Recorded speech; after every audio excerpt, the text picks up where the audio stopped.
Bismillahirrahmanirrahim. Assalamualaikum warahmatullahi wabarakatuh. Innal hamdalillah nahmaduhu wa nasta'inuhu wa nastaghfiruh wa na'udzu billahi min shururi anfusina wa sayyiati a'malina. May yahdihillahu fala mudilla lahu wa may yudlil fala hadiya lahu. Asyhadu an la ilaha illallah wahdahu la syarika lahu wa asyhadu anna Muhammadan abduhu wa rasuluh. Ya ayyuhalladzina amanu taqullaha haqqa tuqatih wa la tamutunna illa wa antum muslimun. Ya ayyuhan nasu taqu rabbakum alladzi khalaqakum min nafsin wahidah wa khalaqa minha zawjaha wa batha minhuma rijalan katsiran wa nisaa'a wattaqullaha alladzi tasaaluna bihi wal arham innallaha kana 'alaikum raqiba. Ya ayyuhalladzina amanu taqullaha wa qulu qawlan sadida yuslih lakum a'malakum wa yaghfir lakum dhunubakum wa may yuti'illaha wa rasulahu faqad faza fawzan 'azima. Amma ba'd, fa inna asdaqal hadithi kitabullah wa khairal hadyi hadyi Muhammadin sallallahu alaihi wasallam wa syarrul umuri muhdatsatuha wa kullu muhdatsatin fid dini bid'ah wa kullu bid'atin dhalalah wa kullu dhalalatin finnar. Alhamdulillah, segala puji hanya milik Allah Subhanahu wa taala yang senantiasa memberikan kepada kita banyak sekali nikmat. Kita tidak bisa menghitung nikmat Allah satu demi satu. Nikmat Allah kepada kita sungguh sangat banyak. Nikmat yang Allah berikan kepada seorang hamba sungguh sangat banyak. Kita nggak mungkin bisa menghitung nikmat Allah satu demi satu.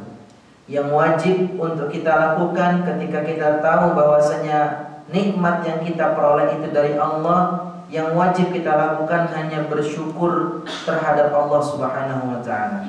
Kita katakan alhamdulillah. Kita bisa makan, kita bisa bernafas, kita bisa berjalan, kita bisa mencintai, kita bisa hidup, kita bisa membuka mata. Itu semua nikmat dari Allah Subhanahu wa taala. Maka kita wajib untuk mensyukuri nikmat itu. Jamaah kaum muslimin wal muslimat rahimakumullah, di dalam mensyukuri nikmat Allah itu ada 3 poin. Ketika seseorang mengerjakan 3 poin ini, dia dikatakan dia hamba yang bersyukur. Ini disebutkan oleh Imam Ibnu Qayyim rahimahullah taala dalam kitab beliau Madarijus Salikin. Beliau menyebutkan ada 3 poin. Ketika seseorang mengerjakan 3 poin ini, maka dia disebut hamba yang bersyukur. Yang pertama al-i'tiraf bi anna hadhihi ni'mah min Allah. Dia mengakui nikmat ini bahwa datang dari Allah. Dia mengakui lewat hatinya, ini nikmat datang dari Allah Subhanahu wa taala. Setelah dia mengakui bahwa nikmat ini datang dari Allah, dia masuk ke dalam poin yang kedua, yaitu mengucapkan hamdalah. Alhamdulillah. Kita ucapkan alhamdulillah, kita bisa makan, kita bisa minum, kita bisa melihat kawan-kawan, kita bisa bertemu dengan kawan-kawan, kita bisa kajian. Kita katakan alhamdulillah, ini nikmat dari Allah Subhanahu wa taala. Kemudian poin yang ketiga, kita pakai nikmat itu untuk taat. Kita pakai nikmat tersebut untuk taat. Kita punya waktu, maka kita gunakan waktu kita untuk taat. Kita sehat, kita gunakan waktu sehat kita untuk taat. Kita punya nikmat mata, kita gunakan nikmat mata kita untuk taat. Nikmat pendengaran, nikmat penglihatan, nikmat mulut, kita gunakan untuk taat. Sebagaimana Allah Subhanahu wa taala firmankan kepada keluarga-keluarga Nabi Daud alaihi salatu wassalam. Allah katakan i'malu ala Daud syukra wa qalilun min ibadiyasy syakur. Wahai keluarga Nabi Daud, beramalah soleh kalian. Silahkan beramal soleh yang banyak-banyak.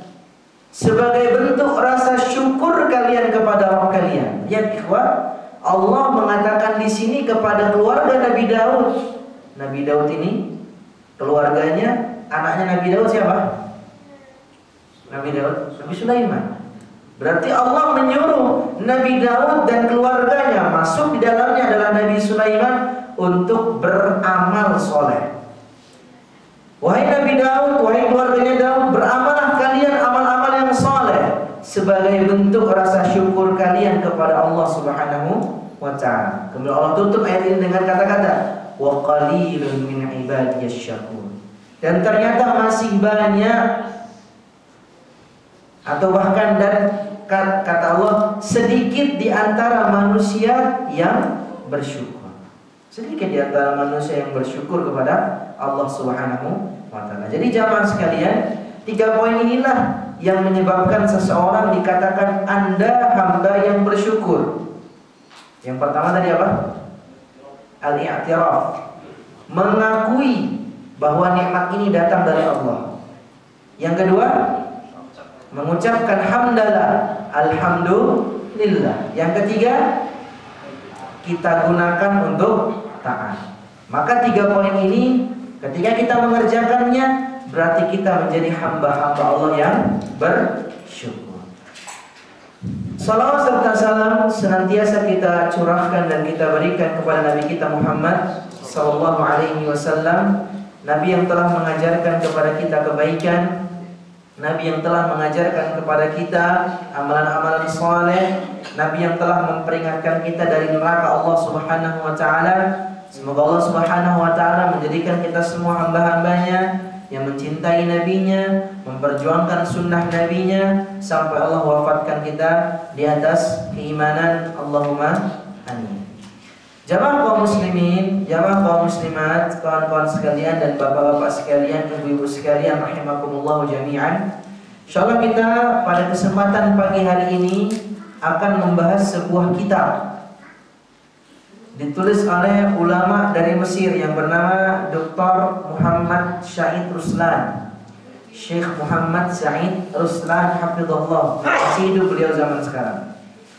Beliau menulis kitab ini dengan judul Nabiyur Rahmah Fahmilu hadhir rahmah bainan nas, atau bahasa lain Nabiyur Rahmah falnahmil rahmatahu lil alamin. Kita akan membahas sebuah kitab judulnya Nabi Muhammad adalah Nabi Rahmat. Maka kita bawa rahmatnya Nabi sallallahu alaihi wasallam kepada seluruh manusia. Kitab ini sangat bagus. Kitab ini sangat-sangat bagus karena kitab ini membahas tentang seberapa cintanya Nabi kita Muhammad sallallahu alaihi wasallam kepada umat. Supaya kita lebih mengenal Nabi kita Muhammad sallallahu alaihi wasallam, supaya kita bisa membantah orang-orang yang mengatakan bahwa agama Islam ini agama keras. Agama Islam ini agama darah. Agama Islam ini agama yang intoleransi lah. Agama kita adalah agama kasih sayang. Agama kita adalah agama rahmat. Agama kita agama yang penuh dengan kecintaan. Sebab itulah kita pilih kitab ini supaya kita lebih mengenal tentang Nabi kita, lebih-lebih kita mengenal tentang agama kita. Jamaah kaum muslimin, jamaah kaum muslimat rahimakumullah jami'an. Nabi kita Muhammad sallallahu alaihi wasallam adalah seorang nabi yang Allah utus di tengah umat untuk mengajarkan kebaikan. Dalam sebuah hadis riwayat Al-Imam Al-Hafiz dalam kitab beliau Al-Mustadrak, Nabi mengatakan, "Fa'ana Nabiyyur Rahmah" atau "Fa'ana rahmatun muhda." Aku ini seorang pemberi rahmat, pemberi kasih sayang, dan aku juga seseorang yang mendapatkan hidayah dari Allah Subhanahu wa ta'ala. Nabi kita nabi yang mencintai, Nabi kita nabi yang mengasihi, Nabi yang menyayangi. Sebab itu kita harus mengikuti bagaimana sih Nabi kita itu mencintai saudaranya yang lain. Bagaimana Nabi kita memberikan rahmatnya kepada orang lain. Nah, kita contoh. Kita tidak perlu mencontoh orang-orang selain Nabi SAW. Nabilah yang pantas untuk kita contoh. Nah, ikhwas sekalian, jamaah kaum muslimin wal muslimat rahimakumullah. Di awal-awal kitab ini, Syekh Muhammad Said Ruslan menjelaskan kepada kita semua tentang masalah nikmat dulu. Nikmat yang Allah berikan tadi sudah kita singgung, itu sangat banyak. Kita tidak bisa menghitung nikmat-nikmat Allah kepada kita semua. Tetapi ingatlah, harus kita yakini bahwasanya nikmat terbesar yang Allah berikan kepada kita adalah nikmat Islam dan nikmat sunnah. Ini nikmat terbesar. Nikmat yang Allah berikan kepada seorang hamba yang paling terbesar bukan dia bisa dapat duit, bukan dia dapat istri yang cantik, bukan dia mendapatkan rumah yang mewah, istana yang mewah, bukan. Tetapi ketika Allah menyelamatkannya dari kekufuran dan Allah menyelamatkannya dari penyimpangan, dia masuk Islam, dia juga mengenal sunnah. Inilah nikmat yang Allah berikan kepada hamba-hambanya yang ia pilih. Tidak setiap hamba diberi nikmat ini.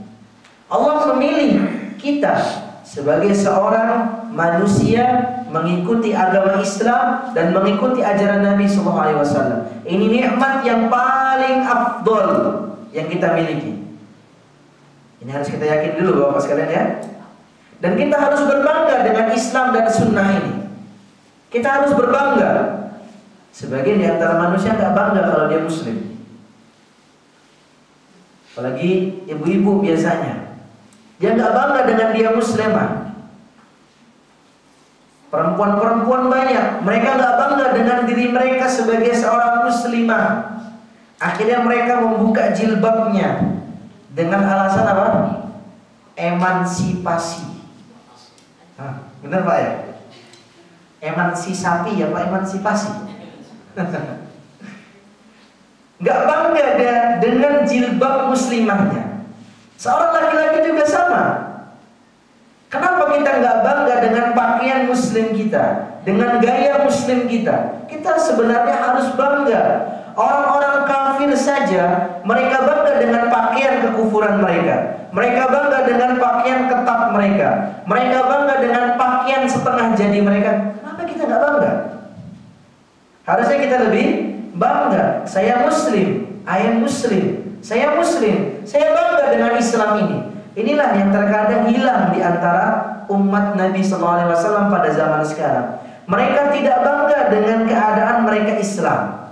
Mereka tidak bangga dengan keadaan mereka di atas sunnah Nabi SAW. Apalagi kalau kita sudah membicarakan masalah iman. Zaman dulu Bapak sekalian, Allah Subhanahu wa Ta'ala pernah menceritakan tentang orang-orang munafik.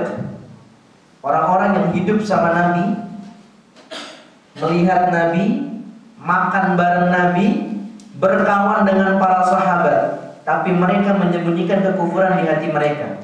Mereka menampakkan iman di hadapan para sahabat supaya mereka juga tidak terbunuh di antara mereka, supaya mereka tidak dipenggal sama para sahabat.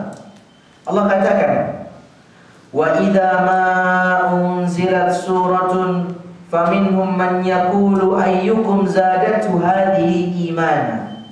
Allah Subhanahu wa Ta'ala berfirman, ketika salah satu surat dalam Al-Quran itu turun kepada Nabi SAW, maka orang-orang munafik mengatakan kepada sahabat-sahabat yang lain, kepada orang-orang yang bersama Nabi SAW, ayyukum zadatu hadhihi imana. Siapa di antara kalian yang bertambah imannya dengan keadaan ini? Jadi orang munafik mempertanyakan, siapa di antara kalian wahai sahabatnya Muhammad yang tatkala ayat ini turun kalian semua bertambah imannya?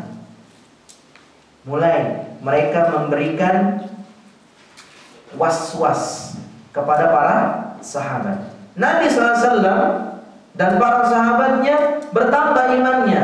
Kata Allah Subhanahu wa Ta'ala, fa ammal ladzina amanu fazadathum imanan wa hum yastabshirun. Adapun orang-orang yang beriman, kapanpun dan dimanapun mereka diingatkan oleh Allah dengan datangnya sebuah ayat, mereka pasti pasti bertambah imannya dan mereka pasti bahagia. Sekarang pertanyaan, bahagia nggak kita dapat iman? Bahagia? Di masjid bahagia. Ke pasar beda lagi omongannya. Nah, kita harus bahagia mendapatkan keimanan. Kita harus bahagia mendapatkan keislaman. Kita harus bahagia di atas sunnah Nabi SAW. Kita katakan tadi bahwa ini adalah nikmat. Nikmat yang paling besar. Paham Bapak sekalian? Ibu-ibu paham? Nikmat paling besar yaitu kita berada di atas iman, di atas Islam, di atas sunnah. Nah, ketika kita sudah bangga, ketika kita sudah bahagia dengan nikmat Islam ini, kita bahagia dengan nikmat iman, kita bahagia dengan nikmat sunnah, maka ketahuilah bapak-bapak sekalian, nikmat sunnah itu, nikmat Islam itu, nikmat iman itu tidak akan sampai kepada kita kecuali melalui perantara Nabi kita Muhammad sallallahu alaihi wasallam. Kalau bukan karena Allah kemudian Nabi, kita bukan orang beriman. Kalau bukan karena Allah kemudian perjuangan Nabi, kita bukan orang muslim. Kalau bukan karena Allah dan perjuangan Nabi dan para sahabat, kita mungkin nggak kenal dengan Islam ini apa. Makanya ketika perang Badar, Nabi SAW, perang Badar, perang pertama dalam Islam. Berapa orang versus berapa orang? Perang Badar? 300 lawan 1000. 300 lawan 1000. Bayangin, para sahabat, mereka belum ada pikiran untuk berperang.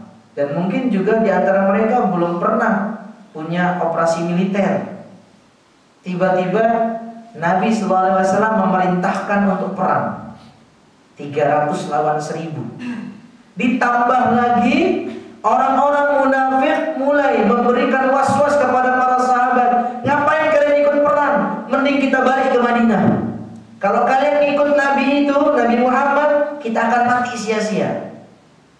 Kalau kita berada di barisannya ketika itu, Allah alam kita termasuk orang mukmin atau orang munafik. Ini para ikhlas sekalian. Orang munafik gencar sekali dalam memberikan was-was kepada para sahabat. Sebagian di antara para sahabat balik ke Madinah. Dan itu bukan terjadi hanya di perang Badar, perang Uhud pun sama. Mereka senantiasa memberikan was-was kepada para sahabat supaya tidak membantu Nabi SAW dalam menegakkan agama ini. Ketika perang Badar yang tadinya jumlahnya banyak cuma jadi 300. Mereka pun berperang. Sebelum perang, Nabi SAW berdoa kepada Allah Subhanahu wa Ta'ala dengan doa yang sangat lama di kemahnya. Ketika malam itu para sahabat sedang tidur terlelap, Nabi berdoa sendirian. Dan ketika itu Abu Bakar melihat. Apa doa Nabi SAW? Allahumma intuhlak hadhil asaba lam tu'bad fil ardi ba'dal yawm. Ya Allah, kalau kumpulan orang 300 ini Engkau wafatkan semua, Engkau hancurkan semua pada esok hari, kau gak akan pernah lagi disembah di muka bumi ini. Kita nikmat, ikhwan. Kalau bukan karena Allah dan kemudian Nabi SAW, kita gak mungkin jadi orang muslim. Kita gak mungkin jadi orang beriman. Kita gak mungkin mengenal sunnah Nabi SAW. Sebab itulah kita jadi orang muslim, kita jadi orang mukmin, kita jadi orang yang memperjuangkan sunnah. Itu semua karena Allah, kemudian perjuangan Nabi SAW. Nikmat kita punya Nabi SAW. Dan nikmat tersebut Allah berikan kepada kita. Allah Subhanahu wa Ta'ala berfirman dalam surat Ali Imran ayat 164. Ali Imran ayat 164. Nah, izin minum ya. Ini kalau ada yang belum dapat minum, bagiin dulu coba minumnya. Gak puasa kan? Nah,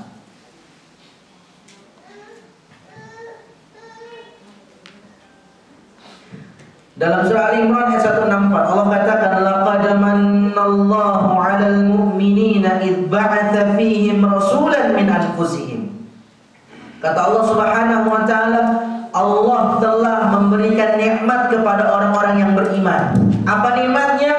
id ba'atha fihim rasulan, mengutus seorang rasul kepada mereka dari diri mereka.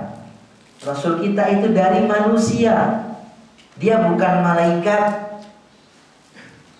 Dia nggak punya kekuatan super. Dia nggak bisa terbang. Dia nggak bisa berjalan di atas air.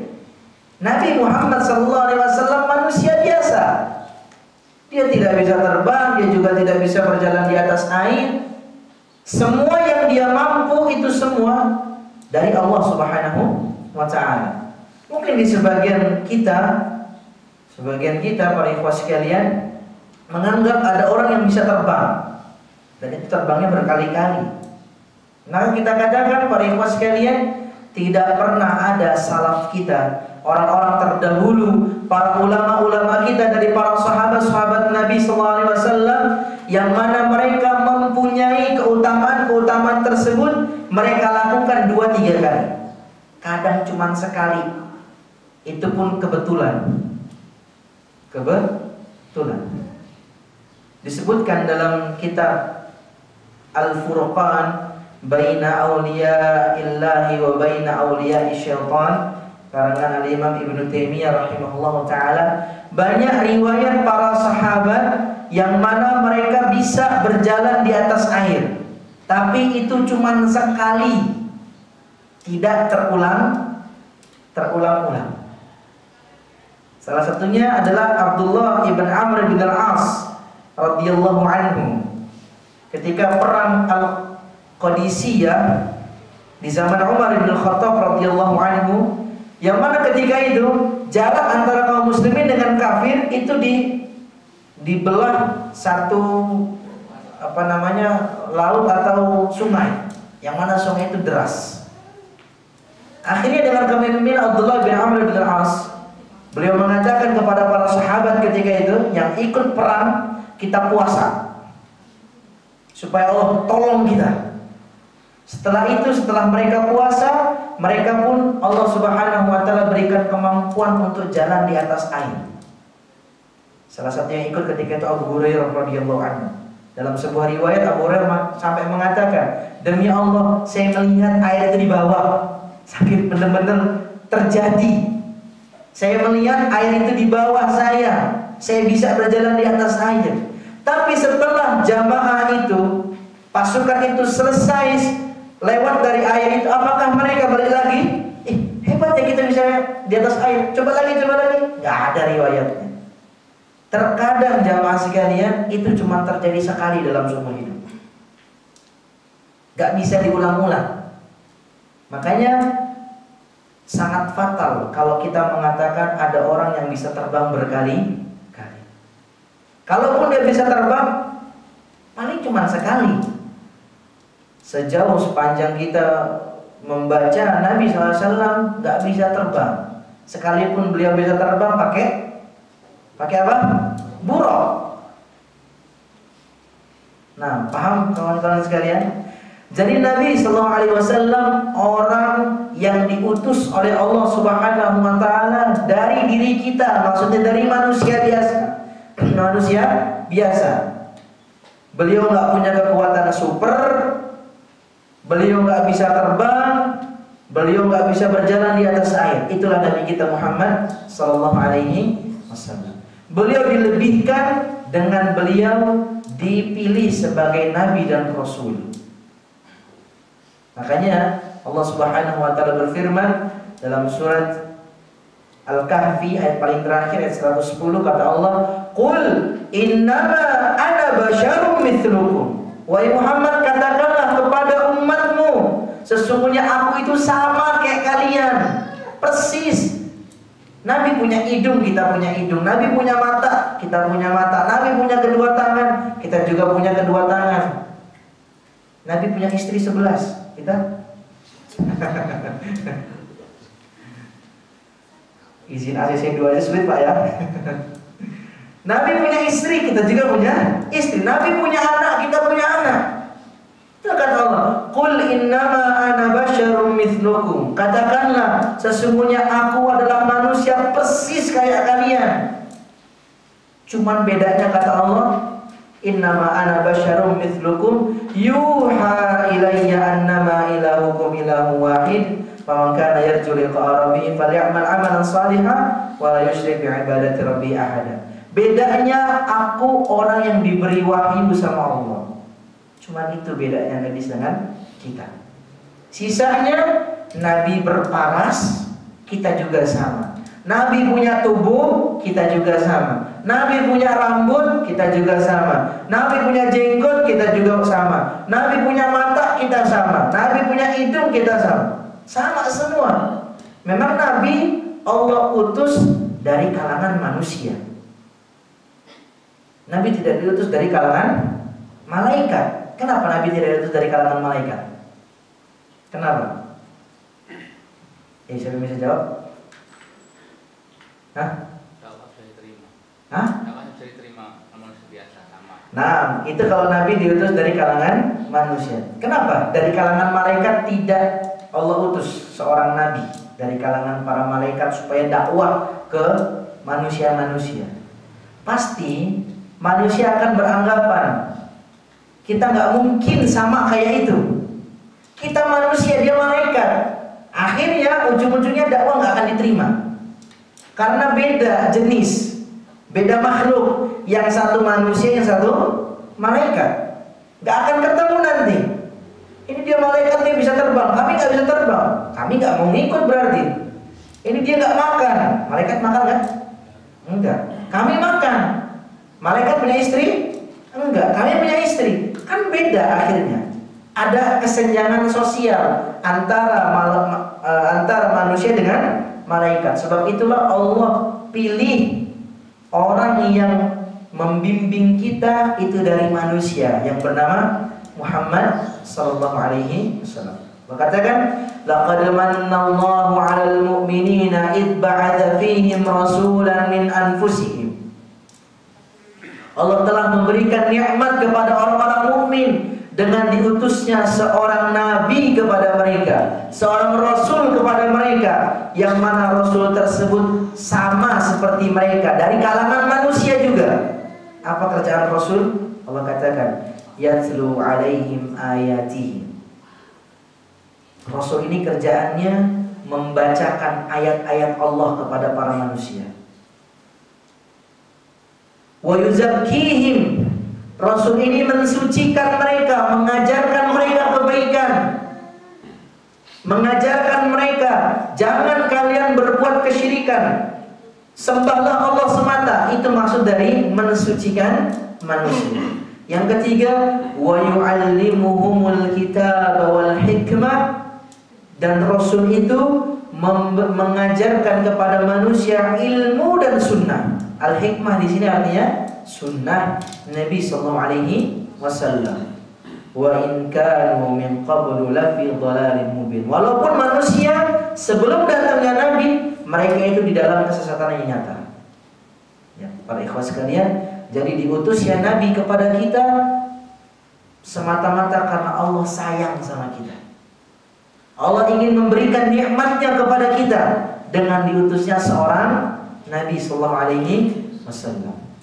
Dalam ayat lain, dalam surah Al-Fath ayat 28, Allah mengatakan, huwallazi arsala rasulahu bil huda wa dinil haqq liyudhhirahu 'ala ad-dini kullihi wa kafa billahi syahida.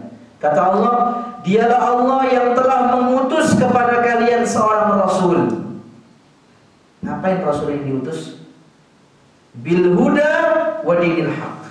Rasul ini diutus dengan membawa hidayah dan agama yang hak. Hidayah di sini artinya ilmu. Kemudian agama yang hak ini artinya amalan soleh. Jadi Nabi SAW datang ke muka bumi ini memberikan kepada kita pemahaman tentang agama. Ini sayangnya Nabi kepada kita, cintanya Nabi kepada kita. Allah mengutus kepada setiap umat seorang Nabi. Mereka memberikan penjelasan-penjelasan kepada umat tersebut, mana jalan yang baik, mana jalan yang buruk, mana hak, mana batil, mana keimanan, mana kekufuran. Ini para nabi dan para rasul. Kemudian juga mereka mengajarkan kepada kita amalan-amalan soleh supaya kita bisa mendekatkan diri kita kepada surganya Allah. Walaupun para ikhwah sekalian, surga Allah tidak bisa kita beli dengan amalan soleh kita. Ya, ingat, surga Allah tidak bisa kita beli dengan amalan kita. Allah itu mempunyai barang dagangan yang mahal. Barang dagangan mahal ini adalah surga. Kita nggak mungkin bisa membeli surga Allah dengan amalan kita. Itu nggak akan mungkin, ikhwan. Kita sholat sehari cuma 5 kali. Itu pun subuh ngantuk aja. Imam baca apa, kita mikir pasar, mikir dagangan, mikir sawit, mikir kelapa. Belum kita nggak khusyuknya. Ditambah lagi sholat kita, kadang sholat, kadang enggak. Baca Quran juga jarang. Sholat sunnah juga jarang. Puasa juga jarang. Tapi sekalinya minta surga Firdaus. Ini manusia seperti itu. Kita seperti itu. Maka kita yakini para ikhwah sekalian, surga Allah itu mahal. Dan surga Allah tidak bisa dibeli dengan amalan saleh kita. Lalu Ustaz, bagaimana kita caranya bisa dapat surga kalau amalan saleh kita tidak bisa membeli surga?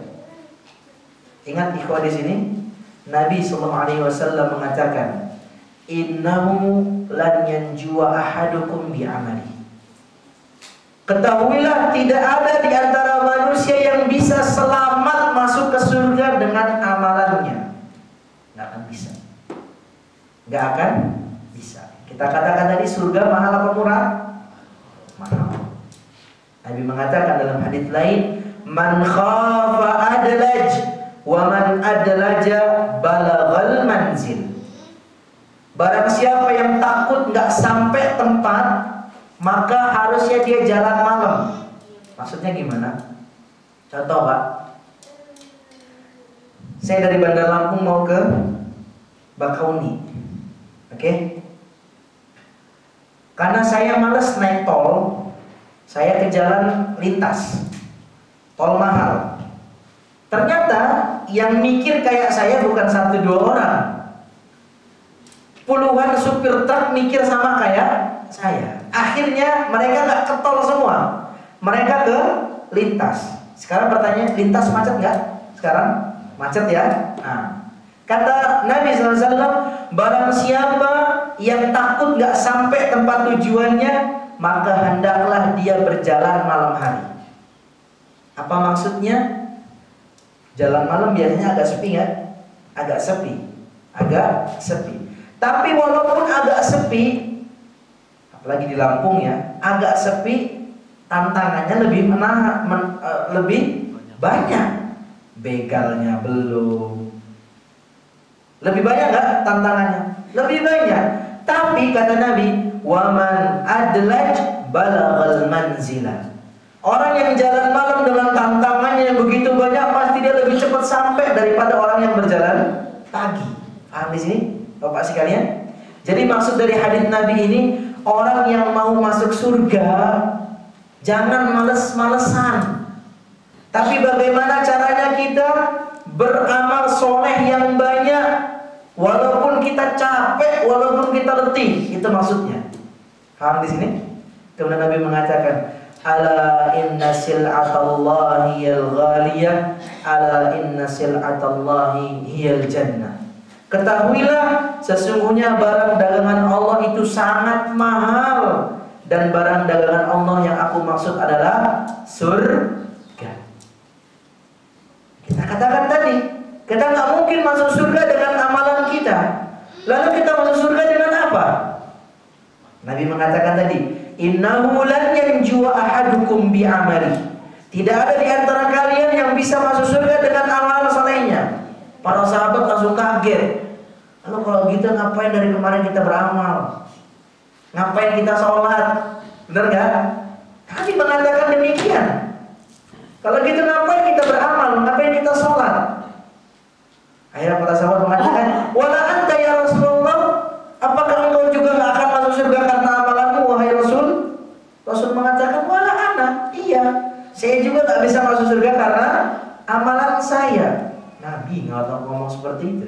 Kita tahu bagaimana amalannya Nabi. Nabi sholat malam sampai bengkak kakinya. Nabi sholat malam sampai bengkak kakinya. Salman Al-Farisi pernah nyoba ngikut sholat malam sama Nabi. Tinggal sama Al-Farisi samping Nabi, di rumah Nabi. Nabi malam-malam bangun, Salman Al-Farisi karena dia semangat baru masuk Islam, dia mau ikut sholat sama Nabi. Sholat malam. Nabi Allahu Akbar, dia pun Allahu Akbar. Nabi membaca Al-Fatihah. Tiba-tiba setelah Al-Fatihah Nabi mengatakan Alif Lam Mim Dzalikal kitabu la raiba fihi hudan lil muttaqin. Salman Al-Baqarah nih. Selesai juz 1 juz. Salman udah ngomong, "Entar lagi ruku." Entar lagi ruku. Selesai juz 1 melanjut juz 2. Dari juz 2 melanjut sampai Al-Baqarah selesai. Salman udah mikir, kapan rukunya? Al-Baqarah selesai. Dia pikir, Salman Al-Farisi pikir selesai Al-Baqarah Nabi ruku, ngelanjut surat An-Nisa. Selesai surat An-Nisa, dipikir sama Salman akan ruku, ternyata melanjut sampai surat Ali Imran. Jadi Nabi ketika itu sholatnya bacanya Al-Baqarah, An-Nisa, kemudian Ali Imran. 3 surat. Berapa juz? 6 juzan lebih. 1 rakaat. 1 rakaat. Kita kuat gak Pak? Waduh, baca Qul Huwallahu Ahad aja udah kecapean ya. Udah mikir, waduh pagi kayaknya ngantuk ini. Nabi SAW sebegitu hebatnya beliau dalam beramal, tapi beliau mengatakan, wala ana, aku juga gak bisa beli surga. Aku juga gak mungkin masuk surga karena amalanku. Waduh, para sahabat tambah ngedon. Kalau gitu gimana masuk surga? Akhirnya Nabi memberikan solusi.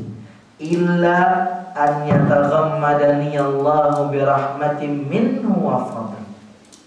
Aku masuk surga bukan karena amalanku, tapi karena cintanya Allah, rahmatnya Allah, karunia-Nya Allah kepadaku. Paham ya? Jadi kita masuk surga itu bukan karena amalan kita, tapi karena cintanya Allah, rahmatnya Allah, karunia-Nya Allah. Lantas bagaimana kita bisa mendapatkan rahmat, cinta dan karunia? Dengan amalan soleh. Paham di sini? Amalan soleh nggak bisa. Pure amalan soleh nggak bisa membuat seseorang masuk surga. Tapi dengan amalan soleh itulah seseorang bisa mendapatkan cintanya Allah Subhanahu wa Ta'ala. Sebagaimana kita seorang bapak, kita punya anak, 5 anak kita. Kita ngomong, wahai anakku kerjakan A, B, C, D, E. Kalau ada satu anak kita mengerjakan cuma A, mungkin kita marah.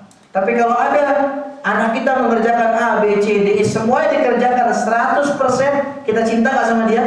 Cinta. Kita sayang gak sama dia? Sayang. Mungkin anak yang mengerjakan 5-5-nya itu kita tambahin duit jajan. Yang lain dapat 50.000, yang ini dapat 100.000. Yang lain ngomong, Pak, kok dapat 100.000? Ya karena dia mengerjakannya full. Kalian kan mengerjakannya ada yang cuma 1, cuma 2, cuma 3. Seperti itulah ketika Allah Subhanahu wa Ta'ala memberikan kepada kita syariat yang sangat banyak, maka kita mengerjakan syariat-syariat tersebut karena kita mengharap rahmatnya Allah Subhanahu wa Ta'ala. Paham ya di sini? Nah, jadi Nabi SAW Allah utus untuk memberikan ilmu. Allah utus untuk mengajarkan amalan soleh. Kemudian Allah katakan liyudhhirahu 'ala ad-dini kullihi. Dan Allah utus Nabi SAW untuk mengajarkan ilmu, mengajarkan amal soleh, supaya ilmu dan amalan soleh itu tersebar luas di tengah-tengah masyarakat. Tersebar luas di tengah-tengah masyarakat luas, supaya orang itu paham, oh ada syariat ini. Nah, ini Pak, yang jadi polemik di tengah masyarakat. Terkadang ada satu amalan yang dilupakan oleh masyarakat. Ketika dikerjakan oleh orang lain, amalan tersebut dianggap asing. Paham di sini? Asing. Masyarakat kita nggak mengerjakannya, kok kau mengerjakan? Saya mengerjakannya, ada dalilnya. Dalam hadis ini, riwayat ini hadisnya sahih. Ini benar riwayatnya. Nah, inilah agama, syariat-syariat agama kita sudah mulai hilang di tengah masyarakat. Makanya banyak di antara para ulama, mereka itu menulis kitab judulnya As-Sunanul Mahjurah. Sunnah-sunnah yang sudah hilang, sudah ditinggalkan, sudah asing di tengah masyarakat. Salah satunya apa, Pak? Salah satunya sholat dengan menggunakan sendal. Memang kita nggak mungkin di sini ya. Jamaah dari sawah ke sini pakai sendal, pakai sepatu, ribut nanti sama masjid. Enggak. Di tempat-tempat biasa, sholat di tanah lapang menggunakan sendal. Ketika sholat Id menggunakan sendal. Nabi SAW menyuruh para sahabatnya untuk menggunakan sendal, menunjukkan bahwasanya salah satu sunnah yang sekarang ditinggalkan masyarakat, sholat pakai sendal. Nah, jadi Nabi mengajarkan kebaikan kepada umat agar umat itu faham tentang kebaikan-kebaikan tersebut. Liyudhhirahu 'ala dini kulli, supaya agama Islam itu terang benderang di tengah masyarakat. Manusia jadi nggak salah paham. Mereka menganggap ini asing. Orang berjenggot, oh ini asing banget ini. Nggak ada di tengah-tengah kita orang berjenggot. Padahal Nabi berjenggot atau tipis jenggotnya? Tebal. Sunnah Nabi SAW berjenggot. Ditinggalkan oleh masyarakat, dianggap asing. Maka para ikhwah sekalian, Allah mengatakan tadi, liyudhhirahu 'ala dini kulli walau karihal musyrikun walau karihal kafirun. Dalam ayat ini, wa kafa billahi syahida. Agama itu biar terang benderang di tengah umat. Walaupun orang-orang musyrik, orang-orang kafir benci tentang agama ini, tetap Allah Subhanahu wa taala ingin agama ini tersebar luas. Ayat ini mengatakan wa kafa billahi syahida. Allah lah yang menjadi saksi tentang tersebarnya agama ini. Jadi para ikhwah sekalian, Nabi SAW itu mengajarkan kepada kita, bukan karena Nabi benci sama kita. Nabi mengajarkan ini kebaikan, ini keburukan. Bukan berarti Nabi benci sama kita. Lah, Nabi cinta sama kita. Nabi akan memberikan rahmatnya kepada kita semua. Paham ikhwah di sini? Nah, Nabi SAW ketika diutus oleh Allah Subhanahu wa taala, Nabi SAW mempunyai banyak amanah di pundaknya. Amanah-amanah Nabi mengajarkan kebaikan, menasihati umat, menasihati orang-orang yang berbuat salah. Ini amanah di pundak Nabi SAW. Dan Nabi mengemban amanah itu 23 tahun. Nabi diutus sampai Nabi SAW wafat 23 tahun. Amanah tersebut beliau emban. Paham Pak? Dari mulai umur beliau 40 sampai umur beliau 63. 40 beliau diutus sebagai seorang nabi. 23 tahun setelah itu, ketika umur beliau 63 tahun, beliau wafat sebagai seorang nabi dan rasul. Beliau mengemban amanah yang sangat berat itu kepada umat. Beliau mengajarkan kebaikan, beliau mengajarkan tauhid, beliau mengajarkan sunnah, beliau memperingatkan manusia dari bahaya kesyirikan. Nabi SAW, beliau diusir, beliau dicaci, beliau dimaki, beliau ditimpuk sama orang dengan batu. Nabi emban itu semua. Untuk siapa? Untuk siapa? Untuk kita sebagai umatnya. Makanya di ayat-ayat terakhir yang turun kepada Nabi SAW ini bukan ayat terakhir ya, tapi ayat-ayat terakhir. Bukan ayat ini adalah penutup Nabi SAW sebagai Nabi lah. Tapi ayat ini termasuk ayat-ayat yang terakhir yang Allah Subhanahu wa taala turunkan kepada Nabi SAW. Ayat ini, jamaah kaum muslimin wal muslimat rahimakumullah, adalah ayat yang membuat orang-orang Yahudi itu hasad. Orang-orang Yahudi hasad, iri tentang ayat ini. Sebab itulah ketika orang-orang Yahudi mendatangi Umar bin Khattab radhiyallahu anhu, mereka mengatakan, "Wahai Umar, sesungguhnya kalian itu orang-orang muslim mempunyai satu ayat di dalam Quran kalian. Kalau sekiranya satu ayat ini turun kepada kami, lantakhadna dzalikal yauma 'idan." Maka pasti kami akan menjadikan hari turun ayat tersebut adalah hari Id. Hari kesenangan bagi kami. Kemudian Umar bertanya, ayat apa? Para orang-orang Yahudi pun langsung membaca sebuah ayat. Allah katakan dalam surah Al-Maidah ayat ketiga, "Al-yauma akmaltu lakum dinakum wa atmamtu 'alaikum ni'mati wa raditu lakumul Islama dinan." Hari ini telah aku sempurnakan agama kalian dan telah aku cukupkan nikmatku kepada kalian dan aku telah ridho bahwasanya Islam agama kalian. Kemudian kata Umar radhiyallahu anhu, beliau mengatakan, "Wallahi demi Allah, sesungguhnya aku tahu kapan ayat itu turun, waktunya kapan, tempatnya kapan, dan Nabi sedang apa. Aku tahu semuanya." Umar pun langsung mengatakan, "Demi Allah, itu ayat turun ketika Nabi SAW sedang haji di Padang Arafah pada tanggal 9 Dzulhijjah." Ayat itu turun. Ketika ayat itu turun di hadapan Nabi SAW, Nabi langsung mengatakan kepada para sahabat, "Ala hal qad ballagt?" Wahai para sahabat, apakah aku sudah mengajarkan kepada kalian tentang syariat ini?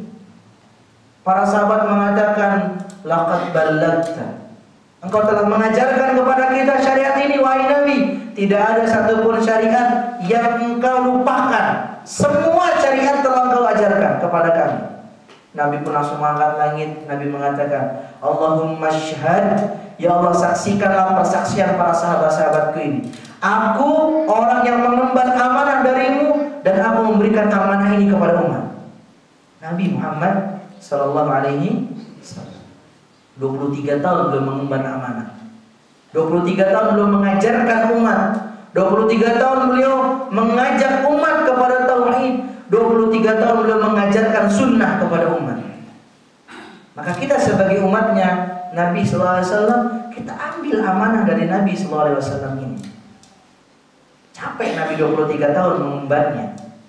Sampai Nabi SAW 23 tahun beliau susah payah mengembarnya, sampai berdarah beliau mengembarnya. Jangan menjadi orang-orang yang tidak mengambil amanah dari Nabi SAW. Apalagi menjadi orang-orang yang berbuat kesyirikan. Nabi diusir dari kota Mekah gara-gara apa, ikhwah? Gara-gara apa? Gara-gara perang antara tauhid dan syirik. Silahkan baca di banyak ayat, apalagi juz 30. Itu banyak ayat yang berkaitan tentang masalah ini. Perkara tauhid dan syirik itu tidak akan pernah bersatu. Makanya jamaah kaum muslimin wal muslimat rahimakumullah, jawaban orang-orang musyrikin kota Mekah kepada Nabi SAW itu bervariasi. Salah satu jawaban mereka kepada Nabi SAW agar Nabi berhenti dakwah tauhid apa jawabannya? "Qul ya ayyuhal kafirun la a'budu ma ta'budun wa la antum 'abiduna ma a'bud wa la ana 'abidu ma 'abadtum wa la antum 'abiduna ma a'bud lakum dinukum waliyadin." Antum tahu kenapa surat ini turun? Antum tahu kenapa surat ini turun? Sebagian orang-orang musyrik Mekah datang ke Nabi SAW dan mereka mengatakan, "Wahai Muhammad, daripada engkau berdakwah tentang masalah ini, kita kasih pilihan." Apa kata Nabi SAW? Apa pilihannya? Orang-orang musyrik mengatakan, "Engkau menyembah Tuhan kami setahun, kami menyembah Tuhanmu setahun." Masya Allah ini. Nyembah Tuhan mereka setahun, Nabi nyembah Tuhan mereka setahun, mereka nyembah Allah setahun. Nanti tahun besoknya gantian. Engkau nyembah Tuhanmu lagi, kami nyembah Tuhanmu. Kami nyembah Tuhan kami. Tahun depannya lagi gantian lagi. Digulir. Masya Allah ya. Ini logikanya orang musyrik jalan. Daripada kau seperti itu, mendingan kayak gini. Akhirnya Allah Subhanahu wa taala turunkan ayat Al-Kafir. Qul ya ayyuhal kafirun, wahai Muhammad, katakan kepada orang-orang kafir itu, la a'budu ma ta'budun. Aku enggak akan menyembah apa yang kalian sembah. Wala antum 'abiduna ma a'bud. Dan kalian pun jangan menyembah Tuhanmu karena terpaksa. Wala ana 'abidun ma 'abadtum lakum dinukum waliyadin. Bagimu agamamu, bagiku agamamu. Itu para ikhwah sekalian. Nabi SAW mengajarkan tauhid dan syirik supaya para sahabat itu bertauhid dan meninggalkan kesyirikan. Akhirnya Nabi SAW diperangi di kota Mekah. Beliau sampai mau dibunuh dan beliau diusir dari kota Mekah. Padahal kota itu kota kelahiran beliau Sallallahu Alaihi Wasallam. Jadi ikhwah sekalian, Nabi mengemban amanah selama 23 tahun. Nabi mengajarkan kepada umatnya tentang masalah rahmat, tentang masalah tauhid. Itu semua karena Nabi cinta sama kita. Nah, Allah Subhanahu wa taala juga mensifati Nabi kita Muhammad sallallahu alaihi wasallam dengan sifat yang sangat indah. Allah katakan dalam surah At-Taubah ayat 128, "Laqad ja'akum rasulun min anfusikum azizun 'alaihi ma 'anittum harisun 'alaikum bil mu'minina raufur rahim." Kata Allah Subhanahu wa taala, telah datang seorang rasul kepada kalian, dan rasul tersebut dari diri-diri kalian, maksud dari kalangan manusia.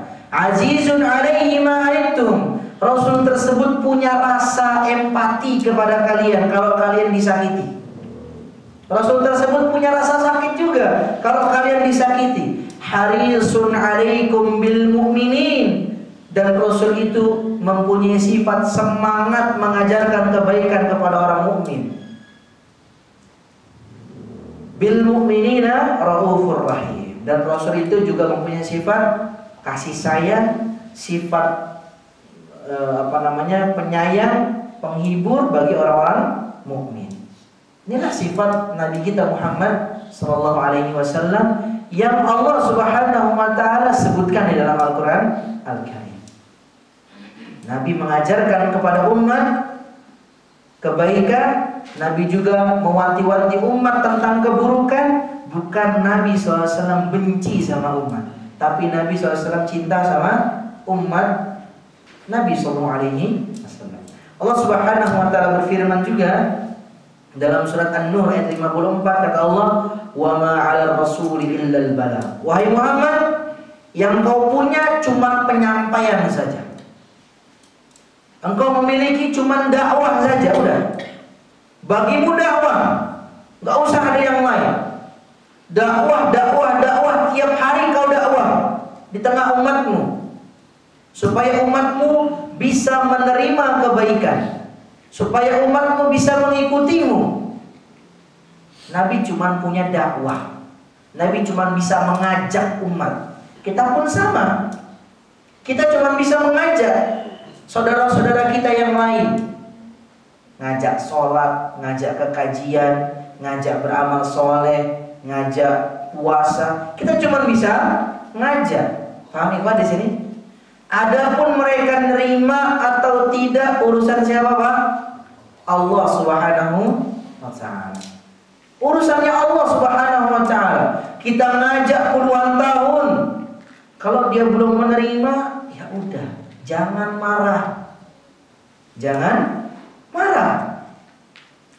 Dalam sebuah hadis riwayat Al-Imam Al-Bukhari dan Imam Muslim, Nabi pernah menceritakan ada dua orang dari kaum Bani Israel. Yang satu seorang ahli ibadah, yang satu ahli maksiat. Ahli ibadah ini senantiasa ngajak ahli maksiat ini untuk tobat. Wahai fulan tobat, wahai fulan tobat, wahai fulan tobat. Tapi ahli maksiat ini jamaah, dia belum mau menerima tobat. Sampai satu saat si yang ahli ibadah ini kesal. Dia ngomong apa? Gak ada tobat bagi ente. Puluhan tahun saya ngajak gak didengar-dengar. Belasan tahun saya ngajak gak didengar-dengar. Nah, gak ada tobat bagi ikhwah. Allah yang maha membolak-balikan hati manusia. Hati kita ini tangan Allah Subhanahu wa ta'ala. Allah Subhanahu wa ta'ala memberikan hidayah kepada orang yang maksiat ini supaya dia bisa masuk surga supaya dia bisa masuk Islam sebelum wafat. Akhirnya dia wafat di atas Islam. Yang ahli ibadah ini murtad.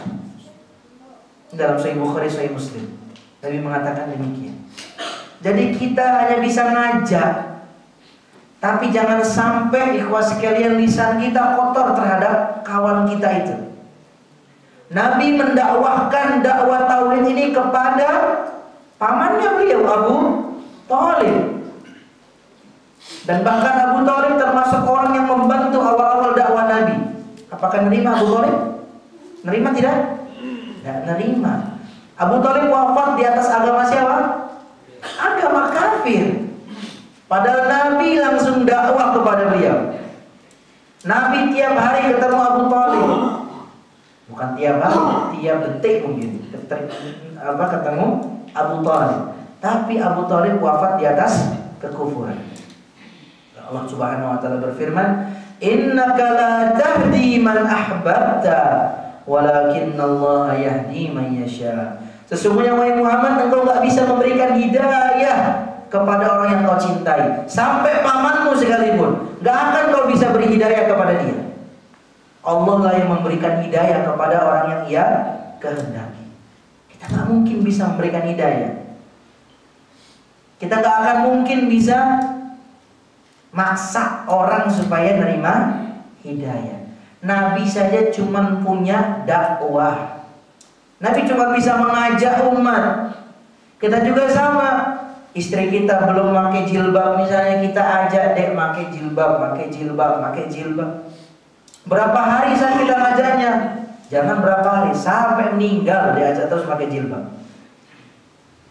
Ini kita, Masya Allah, sebulan gak diterima, udahlah malas lah. Mutung, nggak mau dakwah lagi. Capek saya ngajak istri saya untuk kajian akhirnya gimana? Ya saya tinggal di rumah aja lah, saya aja yang kajian.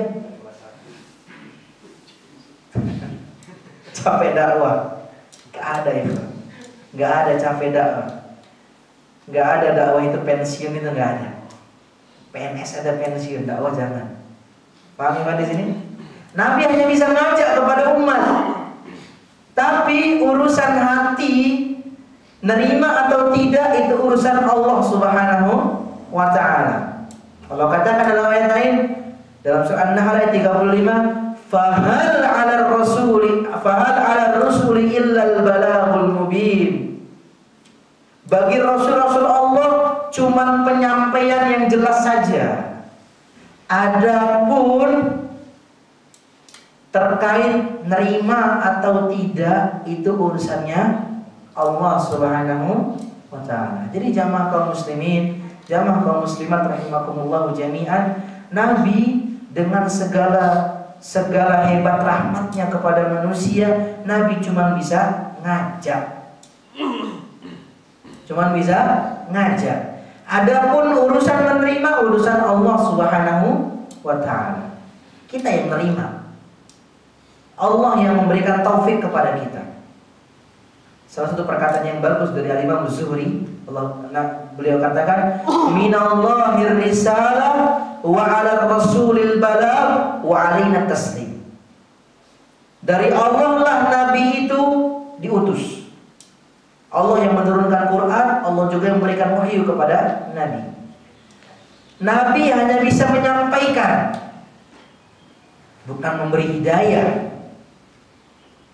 Nabi hanya bisa menyampaikan dan kita menerima. Udah. Kewajiban kita cuma menerima. Itu pun taufik dari Allah. Alangkah banyaknya kaum muslimin, alangkah banyaknya manusia diajak kepada kebaikan nggak mau. Diajak kepada kebaikan nggak mau. Nanti keburu wafat. Ini cerita sungguhan ikhwah, karena nggak bohong ini. Tetangga kami, rahimahullah wa rahmatan wasi'ah, sudah wafat. Dia orang jarang sholat. Istrinya yang ngajak, "Bang, sholatlah." Sholat. Kata suaminya, "Nanti tunggu abang pensiun." Sholatnya tunggu pensiun dari kerjaan, nanti sholat.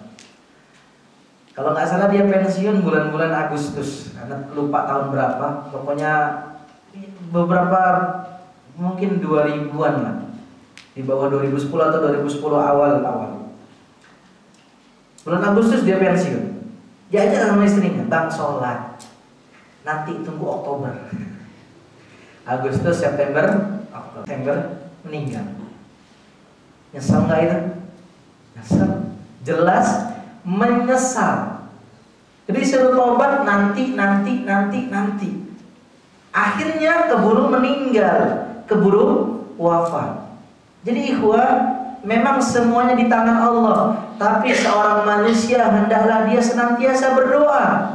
Dia senantiasa, bukankah sebuah doa yang sering kita ucapkan? Minimal 17 kali dalam sehari semalam kita katakan, "Ihdinas siratal mustaqim, siratal ladzina an'amta 'alaihim ghairil maghdubi 'alaihim waladdallin." Ini doa, ya Allah berilah aku hidayah untuk menempuh jalan yang lurus ini. Kalau seorang itu sungguh-sungguh dia dalam berdoa seperti itu, Allah kasih jalan hidayah. Allah kasih jalan hidayah.